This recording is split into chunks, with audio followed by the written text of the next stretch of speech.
back to Retroactive, everybody. My name is Andrew. Today things are a little bit different. Josh is under the weather, so I decided to bring my wife Ashlyn on. Say hi. Hi guys, thanks for having me. Today we're going to be talking Secret Invasion episodes 3 and 4. We'll also be talking about the new Ahsoka trailer, Wonka, Blue Beetle, Deadpool news, a whole bunch of stuff. But before we jump in, make sure you guys hit that like button and subscribe to the channel. We are working our way slowly but surely to 1,000 subscribes, hopefully by the end of the year. So we're going to go ahead, like I said, we're going to start things off with Secret Invasion. I'll be honest, last week's episode 3, didn't have a ton until probably the very end, in my opinion, as far as to talk about. The biggest thing was that they shot somebody at the end of the episode. I thought there's no way that she's actually dead.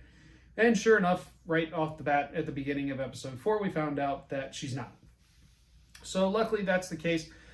And obviously we heard over the phone that Fury's wife was like set up to kill him, or she was supposed to do a meetup or something like that. And then we found out she was going to have to kill him, and it was all by the Skrull Rhodey. Like I said, most of the information really started following through this week, so I think we're going to focus a little bit more on episode 4 than episode 3. But before we go any further, Ashlyn, what were your thoughts on this week's episode? Like, how did you feel about everything that transpired? Glad to know Emilia Clarke isn't dead, because that was going to be pretty big bummer. Loved her in Game of Thrones, so I like her acting style, so I was really excited to see she was going to be in this series. So I'm very happy that her character's still alive. Interested to see how this Super Skrull serum is going to work. Obviously, we've seen this serum before in Iron Man 3, so I'm very interested to see, now that they've somewhat stabilized it and people aren't exploding anymore, that how that's going to play out as far as for Emilia Clarke's character, Gaia, as well as with some of the other Super Skrulls as we see them moving forward.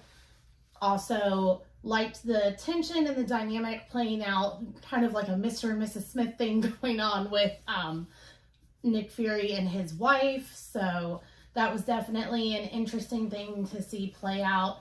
I'm definitely glad, spoiler alert, that they didn't shoot each other. So that was definitely gave me those Mr. and Mrs. Smith vibes, and see, I guess, if Nick Fury is like walking away again and they're not going to be with each other anymore, or if they're going to meet up again, like when he came down from the space station. So I guess we're just going to have to wait and see where their relationship goes moving forward.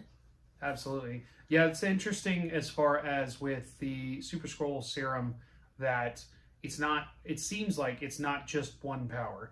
Now, it could be one serum, it equals one power, so maybe Graphic took more than one, so that's why in this episode we see he has like the Groot power, where he reaches out with the vines and kills people essentially, but can also reform with the I always forget the name of the serum from the Iron Man 3 thing, but that one clearly worked as well, because Fury shot him in the face and it grew right back. So he's got the same power that Emilia Clarke's character now has, as we saw at the beginning of the episode. So the biggest thing, I think they're probably more or less all going to have that regenerative power, and so that they're much harder to kill, if nothing else. Now, the other powers are still remain to be seen, and there's, I believe, 1 or 2 still to come that they're trying to get their hands on, as they talked about in prior episodes.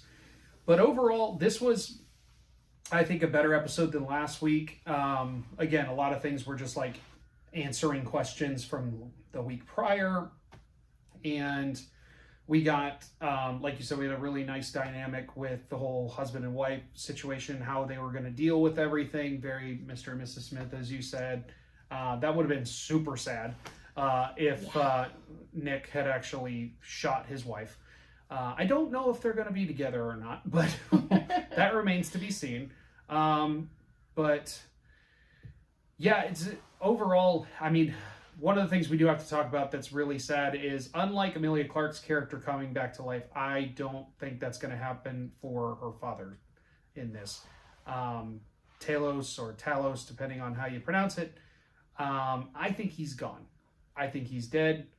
I think that was like the second like big death in this series. They really want to have a lot of weight with this series, it seems like, which is why they led off with the death in the first episode.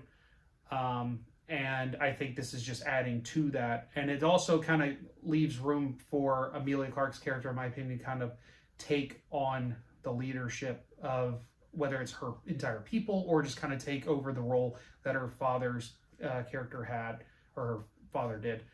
And it's going to be interesting. I mean, there's going to be a lot of emotionality going forward for both Fury and for Gaia. Gaia, thank you. Gaia going forward as far as processing not just the grief, but like the ramifications, because he was obviously the leader of the Skrulls for a very long time. Well, I think now he was the biggest defense against Gravik.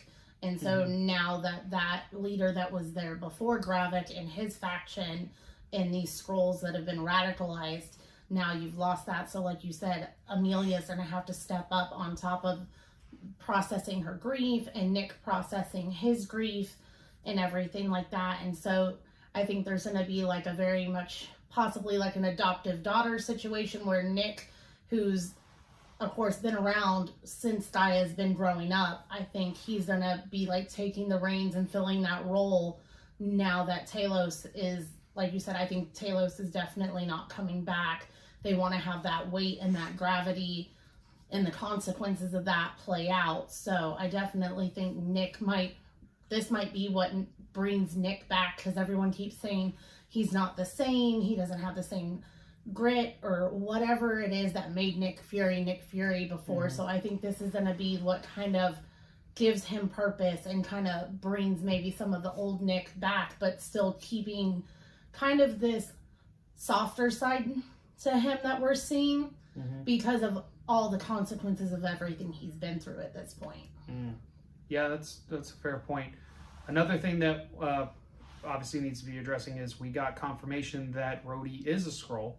I do believe that it was at some point in the last couple years he was taken over by one. I don't think it was like he's always been, because especially considering the character that they showed, I'm almost certain is a female. Definitely seems to be that way from what I could see myself. Yeah, so that would undo a lot of stuff and a lot of emotionality with things like, Infinity War, Endgame, all Tony's that. Death. Tony's death, all that kind of stuff. And even stuff going back as far as like Iron Man 2, when we have this Rhodey, showing up and like putting on the War Machine suit for the first time and all that kind of stuff. So I don't think they're going to undo all that. I think it's merely he was abducted or something like that, maybe in the last couple of years. And this Skrull has, used the influence, like as they all do in their seats of power, to, manipulate everything.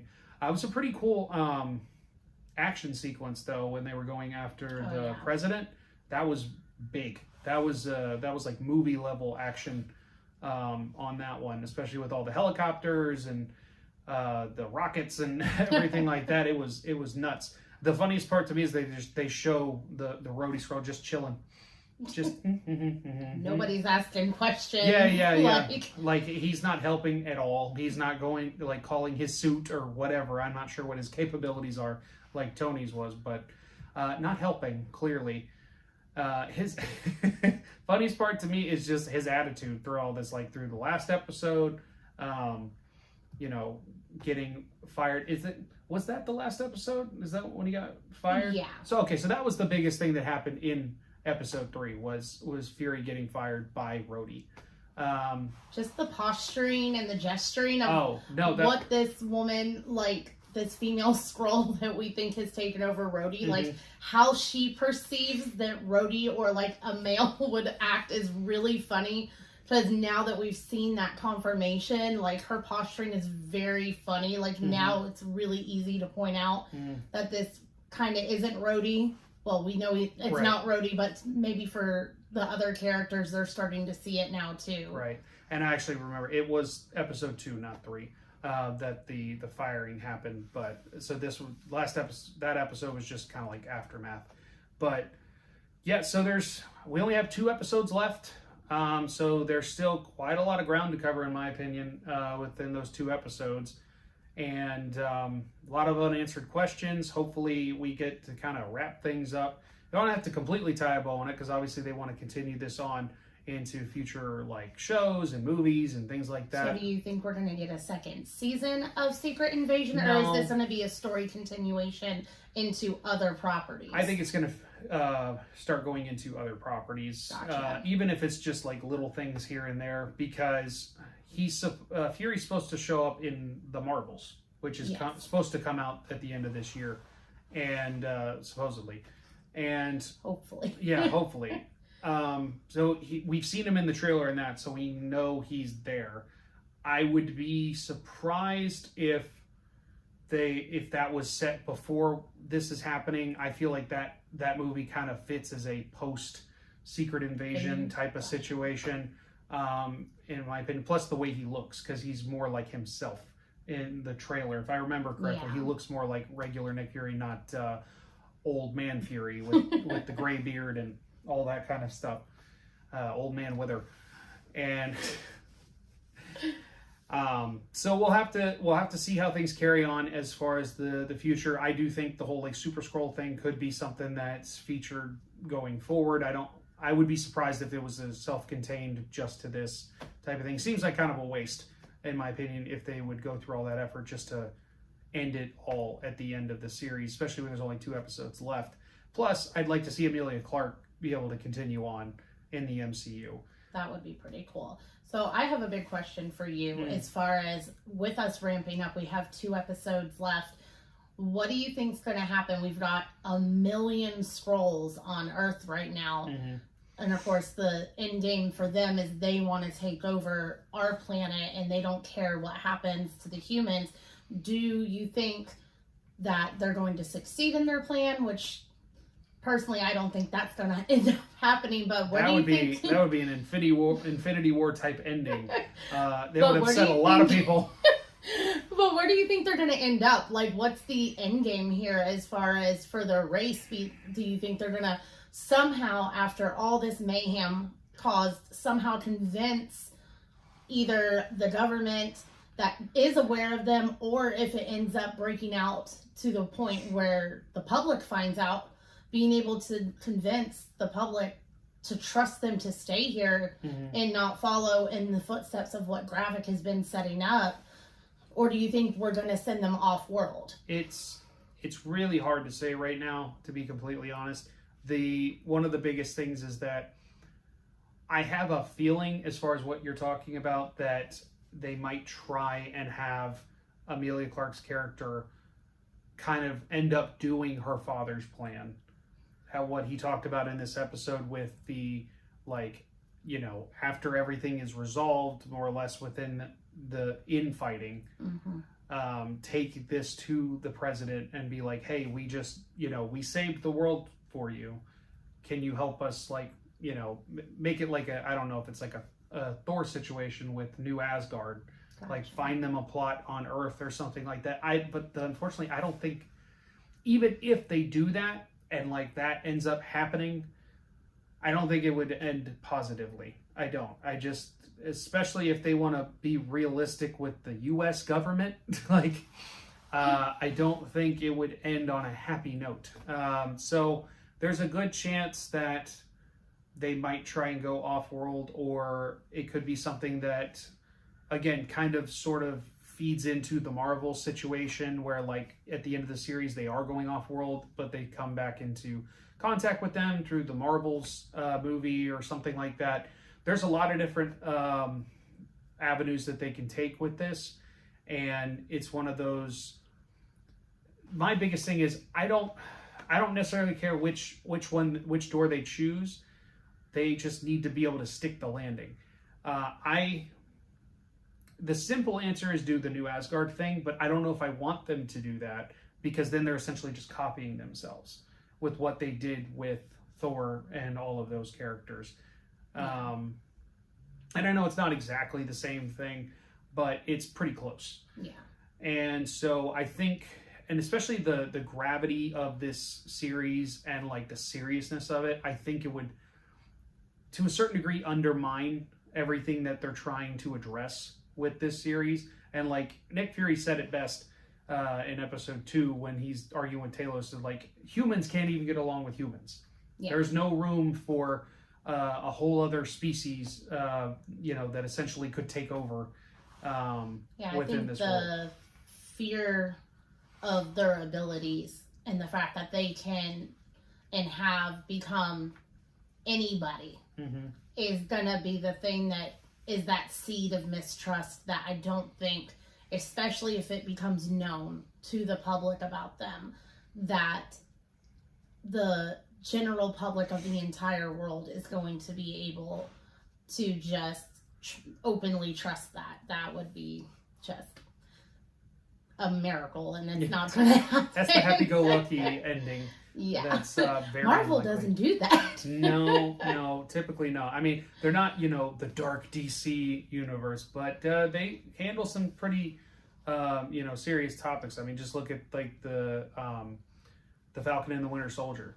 There was a lot of like deep-rooted, like symbolism and different things addressed within that series, and I think they've kind of done this with this series as well, and that's why I kind of hope that they're able to stick the landing. Yeah, this is definitely that like underlying immigrant story underneath all of it, with using the face of alien immigrants instead of obviously human immigrants. But that's definitely the underlying story here, is you have these immigrants from outer space, and so you're seeing all the problems that come along with having this displaced people, and on a scale so large with having 1 million of them, that it's definitely kind of tackling those issues and how you handle something, especially of that magnitude. All right, so I think that'll do it for Secret Invasion. Next thing we're going to jump into, there were a lot of trailers that dropped this week. A lot. We've got Wonka, we've got Ahsoka, Blue Beetle. Which one do you want to start with, Ashlyn? Let's start with Wonka. Okay. Well, why don't you go ahead and talk a little bit about that trailer, what you thought about it. So I'm a little biased since this is being produced by the studio that did Paddington. Same director, too. So I am obsessed with that studio, obsessed with Paddington and the directors, and you can definitely get the vibes of Paddington from watching the trailer. So I absolutely love that. We even had some reprisals from Paddington, with the mom that played in Paddington is also playing Wonka's mom. So that's really cool that Willie's mom is also the same actress from Paddington. And then I also love that Hugh Grant is the Oompa Loompa. It's just too funny. Ridiculous. So, but the personality is fantastic for it. So that was amazing. I also really like the direction they're taking with this, because we've seen Charlie and the Chocolate Factory, and then we had Johnny Depp's Willy Wonka. We've never really truly gotten the full scope of Willy's story, of how he became a chocolatier and all of this. I love the spectacle and the phantasm of everything with the, what did they call it? The chocolate emporium that they're having with this plaza with all these different chocolatiers and chocolate mafia or cartel. The chocolate cartels. Yes. So I was like, mafia's not right, but it's close. And then isn't the officer Michael Key? Keegan-Michael Key. Yeah. Yep. So I'll watch him in anything. He's hilarious. So that's quite funny. So it's going to be very interesting seeing this take on it, of seeing a young Willy Wonka becoming and finding his factory, and of course a little bit of the origin of the Oompa Loompa. Hopefully we won't have terrible CGI of just the same Oompa Loompa a million times. And looks like they're taking it from a really good place. We're going to get some original story. We're going to get the spectacle that we love from the directors of Paddington, that I think will fully encompass this amazing character and story from Roald Dahl, and we'll be able to kind of get a more in-depth story of Willy Wonka's story before in how he became the famous chocolatier. Absolutely. And now, just to be specific, the original is Willy Wonka and the Chocolate Factory. Correct. Then it was Charlie and the Chocolate Factory with the Johnny Depp version. Yes. That one we did get a little bit of insight into his past, but it was more like a terrible upbringing situation with the whole like dentist father and everything. It's just sad. So Just- weird. Just like typical. What's the director for that? For like Nightmare Before Christmas and stuff. Oh, like that. Tim Burton. Tim Burton, typical Tim Burton movie. A lot of sadness, a lot of weirdness. I mean, I get it. Like if you were gonna do a remake or essentially especially in the 2000s of something like that, Tim Burton's probably the guy to do it at that point. But I think this is the better way to go, especially if you're doing more of an origin story. When I first heard that they were doing a Wonka origin story, I was like, why? I mean, Timothée Chalamet is a great actor. I love him in Dune. That's probably the majority of like screen time I've seen of him. I've seen him pop up in a couple other things, but I don't like specifically seek his movies out or anything like that. But I know he has a massive following of fans, so hopefully they'll support him in coming out to see this in theaters. But I'm with my wife.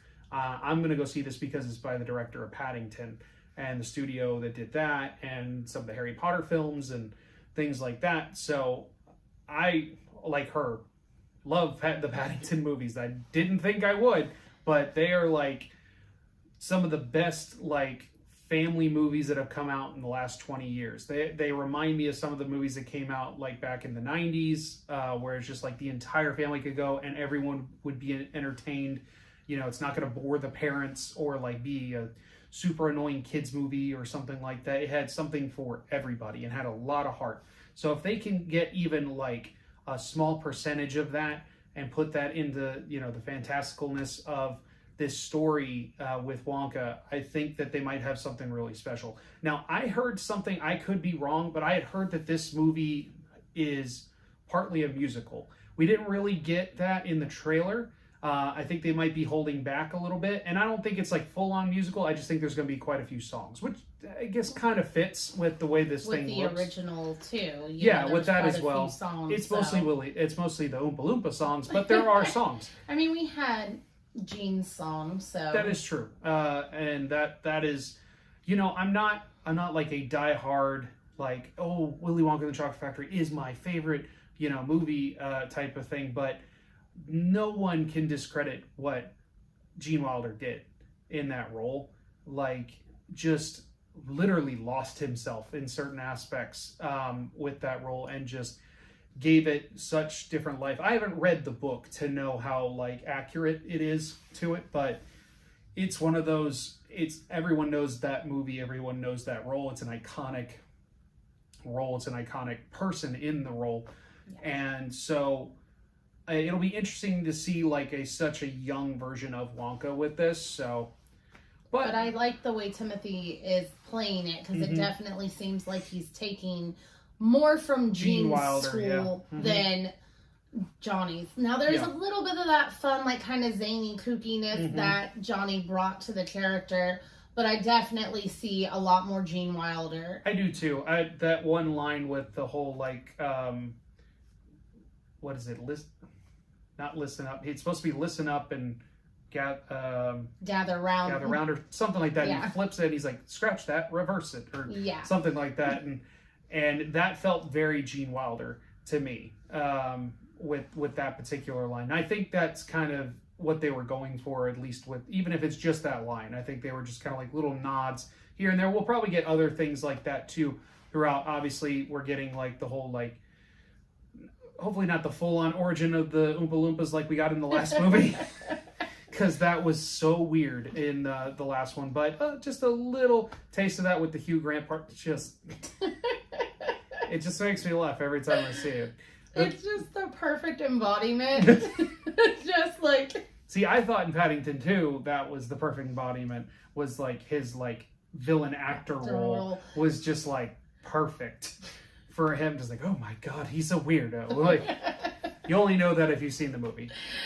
Anyway, so I think that's enough about Wonka. So let's go ahead and move on to Blue Beetle. Now, this is supposed to be the first DC movie of the new DC universe, according to James Gunn. I don't know that it's really going to be super connected to what we're going to see going forward. I think it's going to be pretty standalone as far as for right now. I'm sure there'll be little like things here and there, probably a post-credit scene or something like that that alludes to what may come as far as his connection to the overall universe. But we just watched the trailer. This trailer, I think, it was better than the first one for trailer number 2. I like the direction they're taking. If I have to give one criticism, and I hate to do it right off the bat, but just something that sticks in my head, is that I'm not a huge fan, especially with the superhero movies, of superhero A is facing off with villain B that is essentially like almost like a copy of that character. So like the whole Iron Man trope where like Iron Man 1 at the end has to face off with like another Iron Man, and it also kind of happened in Iron Man 2. That's exactly what I was thinking when I looked at it. I was like, oh, this is like when Iron Man has to face off with the guy Obadiah, yeah, or Whiplash.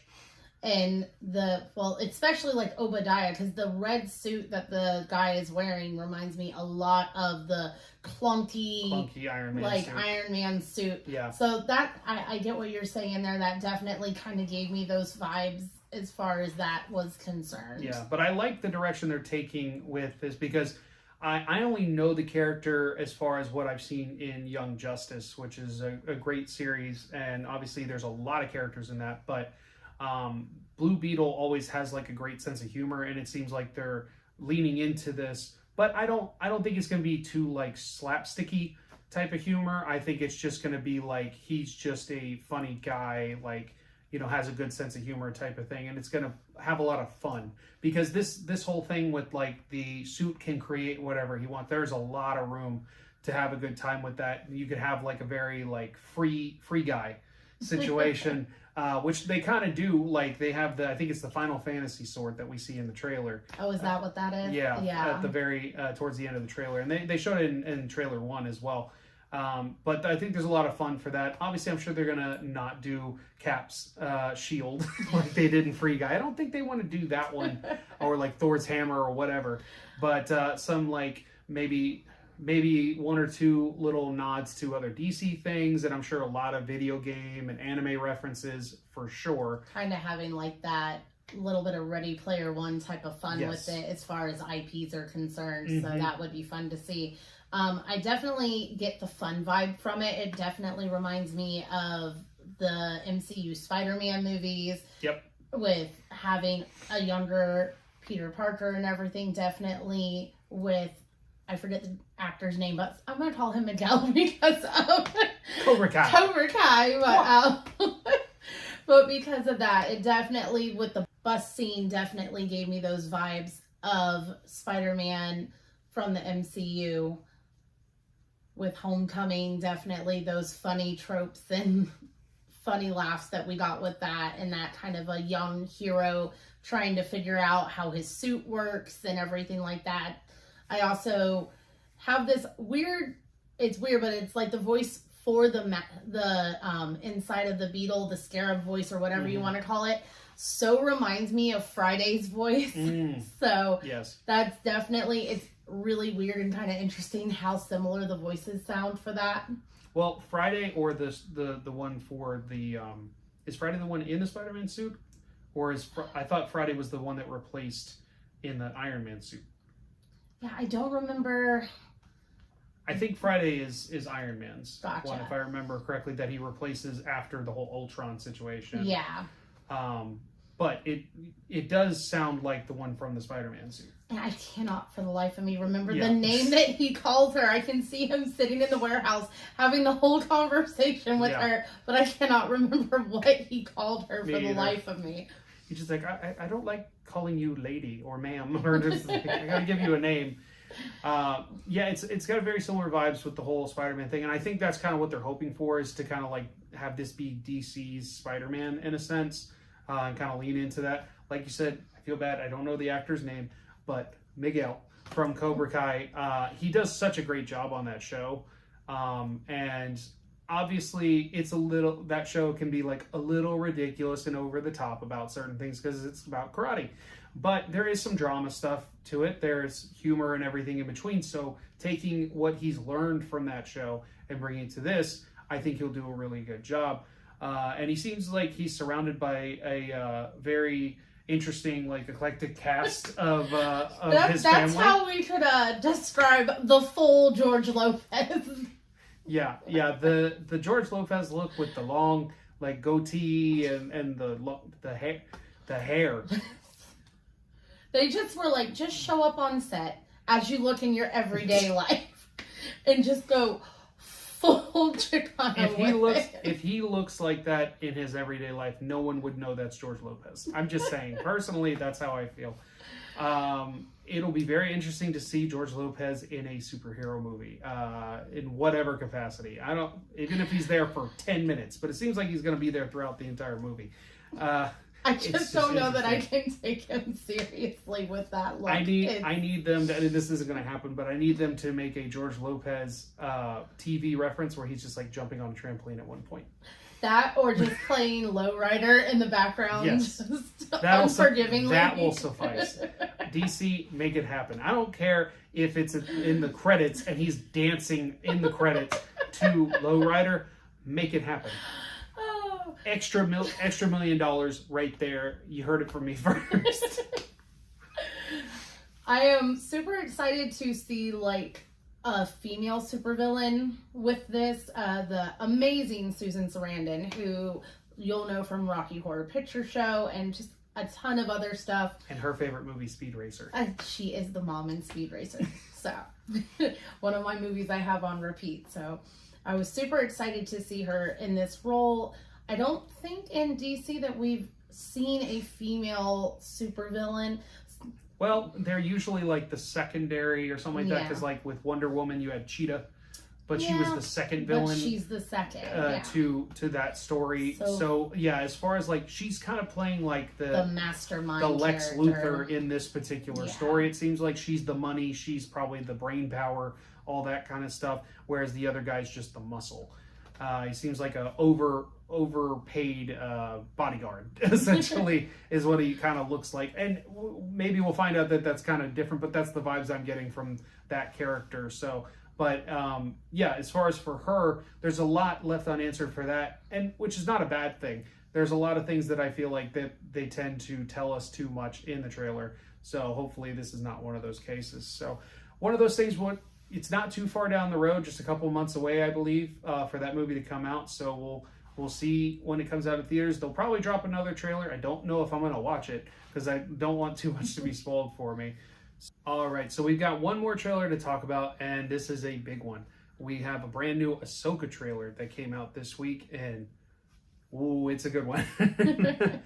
I am so hyped for this show. I've been just clamoring for it ever since they announced that it was going to happen, ever since we got Rosario Dawson's Ahsoka showing up in The Mandalorian, and everything that they've shown us so far looks fantastic. We finally get a glimpse of Lars Mikkelsen as Thrawn this time around, which is amazing. We actually got to see his face. So his face, not just the back of his not head, just the back of his like they keep head. showing. And it threw me off a little bit because I'm just so used to seeing the Rebels version of him with like the very alien looking face, and this is much more of they kind of human. It's more just his face, Lars Mikkelsen's face with blue, smurfed, and but he looks good. I mean, he looks like a Chiss, if nothing else. If people say he doesn't look like Thrawn, he looks like a Chiss. So that's really all that matters. He's got the blue skin, the red eyes, everything else, and we know he's the voice behind Thrawn. Like, he is Thrawn to me, period. If they had recast, they would have had a giant shoes to fill. I don't think they could have done better, in my opinion, if nothing else because of the voice. Kind of like the whole, like, I know people go back and forth on the whole, like, Ultron thing, but the guy they got to voice Ultron, do you remember that actor's name? James Spader? Yes, James Spader. I thought he did a really good, that's a really good, like, iconic voice. Menacing voice type of thing. And this guy has the exact same thing. Like, first time we saw him was in Sherlock. I think was the first thing that you and I remember seeing him in. One episode, played a really bad guy. Great ending to the episode. Won't spoil it for you. Just Merry Christmas. That's all I'll say. And didn't know for the longest time that was the same actor that voiced Thrawn. And I am a huge Star Wars fan, obviously. So I can talk about this all day long. But I'm actually going to throw it to my wife here because I forced her to watch a lot of this stuff, like Rebels, Clone Wars, things like that. I want to get her insights before I just geek out too much. So what do you think about this trailer? How does it make you feel? What stands out to you? So I have to say my favorite part of the entire trailer that really stole the whole scene for me was definitely seeing the wall from the Rebels episodes that was at, I believe it was at Star Wars Celebration. I think they brought it with them, if I'm not mistaken. They brought it along from the shooting of Ahsoka. So that was so neat to see that show back up. Definitely one of my favorite story arcs from Rebels. And then I would say of all the characters, seeing them in live action, obviously Thrawn was really neat, but seeing the representation for Sabine's character was super exciting. I love everything they've done with her. I am kind of wary about where Zeb? No, we saw Zeb. You're talking about the kid in the hologram. Yes, why is his name completely going away from my brain? Oh my goodness. Ezra. Oh my gosh. Her brain was causing my brain to glitch out. That's pretty bad. Yes. So I'm worried, kind of something that me and Andrew talked about is that possibly Ezra isn't alive and these are all just holograms and that Ezra is not going to show up as a current person in this series. So that is a little disappointing that we're only going to see him in possibly only see him as flashbacks or holograms talking to Sabine, but definitely seeing that they still have that connection, whether through the Force, because even though Sabine technically that we know of at this point in time is not any Force sensitive or Force wielder, that they are still able to have this strong bond even if Ezra is only here via posthumously. So definitely loved, I think they got the perfect actress to play her and her physical representation and everything like that. It was definitely exciting seeing Hera on screen. I am wondering if we are going to see Kanan and Hera's baby or not, or if that's never going to be addressed. Maybe that's something that they don't remember continue. The kid's name. I don't think it's Jason, but it's something like that. Is their kid's name? I would be shocked if we don't at least get a glimpse of their kid. Because I mean, at the very he shows up in a very small scene snippet, at the very end of Rebels. Okay, so it doing, is in Rebels. What happened next type of thing when she talks about the Battle of Endor and the end of the Empire. You get a glimpse of Hera flying around with their son. in the co-pilot seat. So I would be shocked if he doesn't show up, even if it's just kind of a cameo shot type of thing. I think there'd be a lot of people probably disappointed if they don't address that in some way. I mean, I need to see it personally for me. Like, I definitely want to have that closure. The healing moment. The little healing moment, especially with Dave Filoni telling us, like, this is basically a direct continuation from Rebels. So if their son is in Rebels, hopefully that means that we are going to get to see him in live action. How old he's going to be at this point, we don't know. Maybe he's like a toddler, maybe he's a preteen. Well, based off of what they did with Rebels and the shot, if the shot is the timeline that we think it is, and it's just after the Battle of Endor, like in the Empire has fallen, or let's say a year after, something like that, he looked like he was like 6 or something, like small kid type of thing, toddler. Like under 10, definitely under 10 at that point. So at this point in time, still a young kid, we're probably looking at around 10 or something like that, or possibly just a little bit older. I'm not 100% sure. The Star Wars timeline can always be a little bit confusing with that kind of stuff, and the way that people age changes from decade to decade. Just look at Obi-Wan. So like we have Ewan McGregor, and within a few years he's supposed to look like Allen Guinness or McGinnis. I always get that part wrong, but big age difference there. Anyway, there's so much I can talk about with this trailer. It's just so good, and I'm really looking forward to getting full-fledged, like fully fleshed out Rosario Dawson's version of Ahsoka, not just the little snippets that we've gotten so far in The Mandalorian. And there's a lot of different things. There's a lot of things they're not showing us, which is great because we know they cast a young version of Ahsoka for some flashback scenes and things like that. That was already kind of like hinted at. There's been talk that Hayden Christensen is going to show up in this series. Now, if he only shows up in the flashbacks, cool, they could do that. I do think there's a possibility that we'll also get a Force Ghost version of him talking to Ahsoka, which I really want that. I think everyone wants that. That would be pretty Any cool. Ahsoka fan, any Star Wars fan, like especially Clone Wars fans, I think we all want that. As you talked about, a healing moment. Yeah. Give her that closure, or if it's not in the moment, show us when it happened type of thing, if it happened prior to this series. Like, give us that emotional closure, because she needs that, in my opinion, to make that closure with her master and everything that happened, and everything that happened even with Rebels, when she finds out who Vader is and how she feels responsible in some way because she stepped away from the Jedi Order. Just, there's a lot you can do to kind of just bring things full circle, and it'd be such a beautiful moment. I'm almost crying thinking about it. I'm gonna cry so much in this series, it's not even funny. I remember when she finally showed up in The Mandalorian for the first time in live action. I'm literally sitting there, my wife can attest to this, on my bed with my Ahsoka blades. And I'm just like, yes, yes, yes, yes, just screaming my head off, just like, it's finally happening. Ahsoka's my favorite character. I don't know if you figured that out yet or not. She's my favorite Star Wars character. I've met both Rosario Dawson and Ashley Eckstein. Ashley Eckstein a couple of times. And they're both amazing. Just the sweetest people Yeah. that you could absolutely hope to meet. And I love that they've both been able to kind of like connect together. And, you know, that Rosario Dawson said like she's just building off of what Ashley did before. And like really has done her research with this role, and you can tell, you can see it. Now this is a different Ahsoka than what we've seen in the past, but you kind of have to have that character grow. She's been through a lot. She's been through the rise and fall of the Empire, so she's kind of a more like, I don't know if grizzled is the right word, but like she's not fully broken like she was in the past, but there's pieces that are broken. But I'm with you on the Ezra thing. I have a feeling he could be just gone.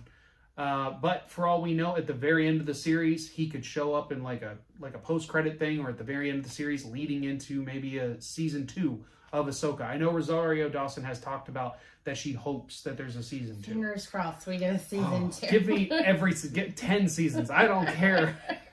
I don't know how you do it, but Dave Filoni, do it. Like... But I think that's enough for the trailers today. I think that's enough Star Wars. Like I said, I could talk about that all day. I'll do my own separate video for that. No, I won't. All right. And with that said, we're going to jump into our last piece of news today, which is another big one, really. It's all the different Deadpool news that has been coming out over the last couple of weeks. The biggest thing, as I'm sure everyone on the internet knows, Hugh Jackman's Wolverine is going to be wearing like essentially the iconic blue and yellow suit from the comics and the animated series and all that kind of stuff. People are losing their minds over this. They've announced that. They've announced quite a few of the Fox Marvel people coming back, like the original X-Men cast. They announced Elektra is going to show up. We're going to get a lot of cameos in this movie, and even if it's just like little snippets, I think there's going to be some people that we're shocked to see. How does some of this news hit you? How do you feel about it? Definitely some interesting callbacks that are going to show up with these cameos. I'm very interested, as I told you, to see Jennifer Garner and Ben Affleck interact. That's going to be definitely interesting. I'm have a feeling they're probably going to shoot on separate days. Yeah, they might not be on screen together, or they'll green screen them together, something like that. And I did forget Ben Affleck is supposed to show up as well. I don't know if he's confirmed. I know he's rumored. It's at almost, least. it is like, yeah, I mean, it's not 100%, but it's like most likely he'll show up in some capacity, even if he just shows up as Matt Murdock as opposed to in the red leather suit from back in the day. There's a good chance I think he'd at least show up as Matt Murdock, in my opinion. Yeah. If he's willing to do cameos in Jay and Silent Bob and stuff like that. I mean, yes, that's like how he got his start, the Payback movies joke and all that kind of stuff. But if he's willing to do that, I think he can do this. Definitely excited at the possibility of having Gambit show up. That's going to be interesting. Definitely love the character that played him. He was John Carter, so... He's not the one that's going to be showing up, though. Oh. Yeah. It's Channing Tatum. Oh, Lord. Who was supposed to play Gambit and tried for, when I tell you years, they tried to get that movie going, but there was just so many issues at Fox, all their stuff with Marvel, and then obviously... eventually the whole acquisition situation within the last couple of years. But even before the whole Disney Fox situation, that movie was pretty much in developmental hell. But Channing Tatum fought for that role, like fought to make that movie happen, and it just never got off the ground. Unfortunately, I don't know personally how I would have felt about seeing him play Gambit, especially if he actually laid into the accent. With the whole Cajun thing, that would have been a little odd coming out of that face. But my thing that I can't get past is trying to picture him with that much hair, because Channing Tatum has been clean, bald-headed, or like he would look super like, short hair in almost every role. The before, like the early part of 21 Jump Street when he's in high school, and he's got like the bob, like the male bob type of thing going with the shortish long hair, No. Type of, that. I mean, it would be longer than that, but that's where my head goes, and I'm like, no, don't do that. Oh gosh, because Gambit has longer shoulder length hair, like in every representation. Yeah, like kind of like curly, long. Like it's wavy, but wavy is the word. Yes, yeah. And so that's an interesting cameo. I think that one's just more like, why the heck not? Like, because I know Channing Tatum loves taking these little cameo roles that popping up in random films and just screwing with people. Like if you've ever seen This Is the End, you know exactly what I'm talking about, and I won't go any further than that. But that Free Guy, he does anything just to like weird people out, and it's really funny. I think we'll get a little taste of that in this with him as Gambit. But we've got that. We've got the original X-Men coming back. We've confirmed that Storm's coming. Cyclops, Jean Grey. Obviously, Wolverine's going to be there. That's pretty much, in my opinion, all you need. Dr. Xavier's going to show up at some point. Yeah. Obviously. There's I kind of wish I hadn't seen this, but I'll go ahead and address it because it's all over the internet. There's a shot, because they were filming this last week, or at least within the last week, with the Deadpool Wolverine scene, and there's a shot that in the background there is a like destroyed Fox logo, that's like giant Fox logo in the background of the shot, just like halfway in the dirt, kind of like a Planet of the Apes thing, with like the Statue of Liberty, very much like that, which was also Fox. So like it all kind of ties in, and they're gonna have so much fun with the movie. Now I have to address the situation. That movie, along with a lot of other things, has come to a complete halt because of the strike. The actors have joined the writer's strike, and rightfully so. Absolutely. They've got to support these writers. Yeah. And they know that at the end of the day, they're the ones that hold the power to kind of get these studios to take these writers seriously, because these studios have kind of treated them as expendable and not taken any of this seriously. So unfortunately, this movie has come to a halt. One of the craziest ones that I heard was Lilo and Stitch was literally, for the live action, 1 week out from being done with filming, and even that now is being affected and has completely stopped. So yeah, there's no acting without the writing, and the majority of the actors know this. And one of the things that scared me a while back when the writer's strike happened was they were still moving forward with Deadpool. And we addressed this on a prior episode that it was talked about that they were going to continue filming, but that they weren't allowing Ryan Reynolds and cast to ad-lib anything. They had to stick strictly to the script that was written. I don't want that. If I have to wait an extra year for this movie, personally, I'll do it. If I have to wait an extra year to get the version that needs to be made by Ryan Reynolds, because I trust Ryan Reynolds in this role. He was born to play Deadpool. I think he's just put everything into it. Yeah. We wouldn't have Deadpool. So I was shocked that they even did it. Reynolds. I think he only did it because he was contractually obligated. I think if he had had the power to pump the brakes on this, he absolutely would have. Because what is a movie, especially anything comedy based with Ryan Reynolds, where he's not ad-libbing? I mean, everything going back to Everything. Van Wilder days. All Like, his entire career, more or less, has been on his improv skills. Like him, we always talk about with Fast Talking Guy. oh, Vince Vaughn. Vince I knew Vaughn. that's like what it's a Vince Vaughn movie without ad lib. Like same thing. It doesn't work. And so, like I said, if we got to pump the brakes, if I got to delay this movie the entire year just to get the right version of it, in my opinion, I think that's the safe bet. But going back to more lighthearted things, I think this is overall, whenever we get this movie, fingers crossed, it's as great as it can possibly be. They're gonna have a lot of fun with it.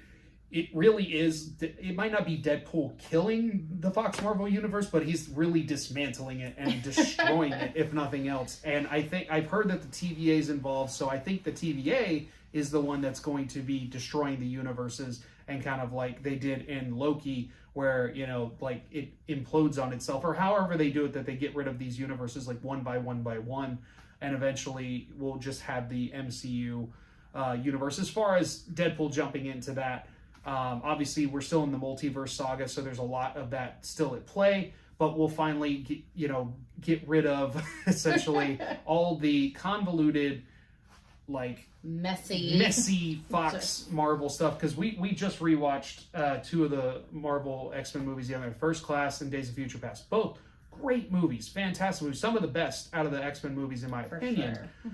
But they are still messy in relation to everything else within its own universe. Even if you stick strictly to just X-Men, which obviously is what it is, even if you just stick to those movies, they are so convoluted and so mixed up sometimes.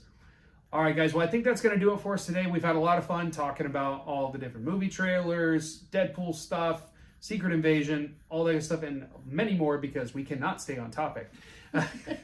But I want to say thank you to my wife for jumping in at the last minute, my panelist.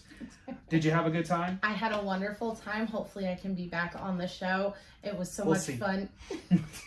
It was so much fun to be on here and talk about stuff that we're both passionate about, that we have shared interest in. Mm-hmm.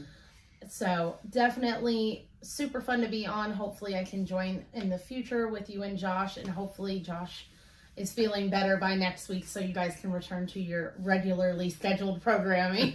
And if people want to connect with you, if you're okay with that, where can they find you?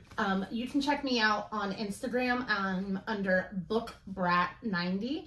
I definitely kind of reflects my personality. Love reading books, so you can check stuff out on there. I'm going to be adding some more stuff to my social media soon in regards to that, so definitely check me out on Instagram.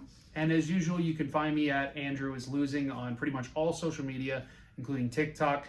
Be sure to also check out our channel's TikTok, McCoy.culture on TikTok, and of course, subscribe to the channel, like this video, please share, all that good stuff. Again, we're trying to hit that 1,000 subscribes by the end of the year. We'll just need your help in order to do that. And one more time, I want to say thank you guys so much for joining us today. We'll see you next time. Bye, guys.